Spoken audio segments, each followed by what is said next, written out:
आज आमचा चौथा दिवस आणि आमची मालकीन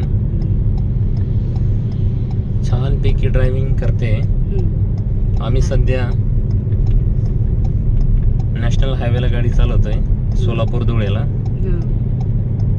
मॅडम कसं वाटतंय ड्रायव्हिंग करता करता? खूप मस्त वाटतंय. हो का? छान. हा, कॉन्फिडन्स पण आलेला आहे आता. बरं अलीकडेच घ्या नाही वाटत. स्पीड कमी करा. नाही, खूप छान शिकवलं. खूप छान शिकवलं. साहेब खूप छान शिकवतात.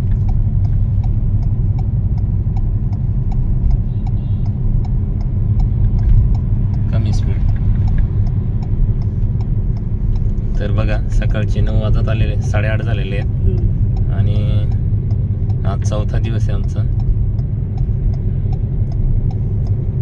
छानपैकी गाडी चालवते बायको आमची आणि विशेष म्हणजे कमी सांगायचं काम पडते आता. हे खूप चांगलं झालंय आणि पुढच्या वेळेस आम्ही गावाकडे जाताना नवीन व्हिडिओ घेऊन तुमच्यासाठी येऊ. Bye, see you.